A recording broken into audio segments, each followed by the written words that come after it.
Friends అందరూ నమస్కారం. మీకు ఇంపార్టెంట్ విషయాన్ని నేను షేర్ చేస్తాను. రీసెంట్ గా తమిళనాడులో ఒక పర్సన్ కి సిబిఓ జాబ్ వచ్చింది. అంటే సర్కిల్ బేస్డ్ ఆఫీసర్ అన్నమాట.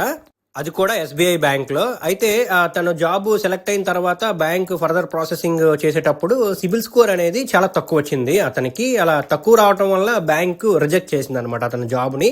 అలా రిజెక్ట్ చేయడం వల్ల ఆ వ్యక్తి తమిళనాడులో హైకోర్టుకి వెళ్ళి అప్లై చేశాడు. ఇలా నాకు జాబ్ ఇవ్వలేదని చెప్పి, సిబిల్ స్కోర్ తక్కువ ఉందని చెప్పి. అయితే కోర్టు దీన్ని తీసుకొని కోర్టు తీర్పు అయితే ఇచ్చింది. కోర్టు తీర్పు ఏమి ఇచ్చిందంటే, కస్టమర్స్ డబ్బును హ్యాండిల్ చేసే వారికి రెస్పాన్సిబిలిటీ అవసరం, అంటే క్రమశిక్షణ.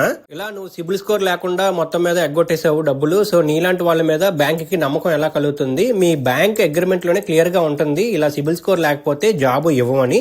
సో బ్యాంక్ వైపే మేము మద్దతు ఇస్తామని ఆ కేసుని అయితే కొట్టేసి అతనికి జాబ్ అయితే రాలేదు. సో మీరు కూడా జాగ్రత్త. చిన్న చిన్న యాప్స్ కానీ ఇటువంటి వాటిల్లో ఏమైనా లోన్స్ తెలియకుండా తీసేసుకొని ఉంటే కనుక ఒక్కసారి మీ సిబిల్ స్కోర్ అయితే చెక్ చేసుకోండి. జాబ్ అప్లై చేసే ముందు వాటిని రెక్టిఫై చేసుకున్న తర్వాత అప్లై చేసుకోండి. సిబిల్ అనేది చాలా ఇంపార్టెంట్. ఇది ఈ రోజు అప్డేట్ అయితే.